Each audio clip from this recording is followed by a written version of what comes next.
തിരഞ്ഞെടുപ്പിൽ ജയിക്കാൻ ഒരു ഭരണകൂടത്തിന് എത്രത്തോളം തരം താഴാൻ കഴിയും? ശ്രീലങ്കയെ 2019 ഈസ്റ്റർ ദിനത്തിൽ നടത്തിയ ആ 8 ബോംബാക്രമണങ്ങൾ ഒരു തീവ്രവാദ ഗ്രൂപ്പിന്റെയും പണിയായിരുന്നില്ലെന്നും മറിച്ച് ഭരണകൂടം നേരിട്ട് നടപ്പാക്കിയതായിരുന്നുവെന്നാണ് പുതിയ തെളിവുകൾ പറയുന്നത്.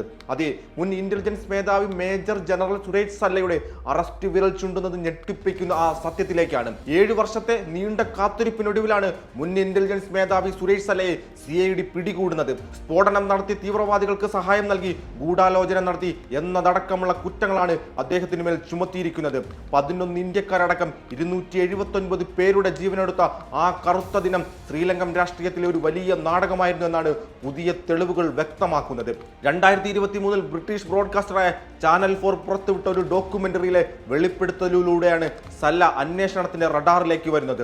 ഒരു തീവ്രവാദ സംഘടനയുമായി അദ്ദേഹത്തിന് ബന്ധമുണ്ടായിരുന്നു എന്നായിരുന്നു ആ വെളിപ്പെടുത്തൽ. അക്രമത്തിന് മുമ്പ് ഈ സ്ഫോടനത്തിലെ ചാവേറുകളെ അദ്ദേഹം കണ്ടിരുന്നു.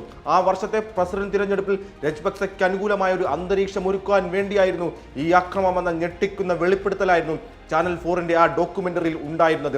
എന്നാൽ സല്ല ആ ആരോപണങ്ങൾ നിഷേധിക്കുകയായിരുന്നു. ആ സമയം സ്വാഭാവികമായും അന്നത്തെ ശ്രീലങ്കൻ പ്രതിരോധ മന്ത്രാലയവും സല്ലയുടെ വാദം ശരിവെക്കുന്ന ഒരു നിലപാടായിരുന്നു എടുത്തിരുന്നത്. 2024 അനുര കുമാര ദിനസായകെ അധികാരമേറ്റതോടെയാണ് ഈ തെളിവുകൾ പരിശോധിക്കുകയും കേസിൽ നിർണായകമായ അറസ്റ്റ് ഉണ്ടാവുകയും ചെയ്തിരിക്കുന്നത്. എന്തിനായിരുന്നു ആ ക്രൂരത എന്നല്ലേ? ഉത്തരം വളരെ ലളിതമാണ്. ഭയത്തിന്റെ അന്തരീക്ഷം സൃഷ്ടിച്ച് തിരഞ്ഞെടുപ്പ് വിജയിക്കുക. സ്ഫോടനത്തിന് തൊട്ടു പിന്നാലെ രാജ്യസുരക്ഷ അപകടത്തിലാണെന്ന മുറവിളിയുമായി ഗോടബയ രാജപക്സെ രംഗത്തെത്തുകയായിരുന്നു. സ്ഫോടനം നടന്ന് വെറും 2 ദിവസത്തിനുള്ളിൽ അദ്ദേഹം തന്റെ സ്ഥാനാർത്ഥിത്വം പ്രഖ്യാപിക്കുകയും തുടർന്ന് വിജയിക്കുകയും ചെയ്തിരുന്നു. അധികാരമേറ്റ ഉടൻ ഇന്റലിജൻസ് മേധാവിയായി വാഴിച്ചതും ഇതേ സുരേഷ് സല്ലയെ തന്നെയായിരുന്നു. ഇത് ശ്രീലങ്കയിലെ മാത്രം കഥയല്ല കേട്ടോ. ദക്ഷിണേഷ്യൻ രാഷ്ട്രീയത്തിൽ തിരഞ്ഞെടുപ്പിന് തൊട്ടു മുമ്പുണ്ടാകുന്ന ഇത്തരം ദേശീയ സുരക്ഷാ ഭീഷണികൾ എപ്പോഴും സംശയത്തിന്റെ നിഴലിലാണ്.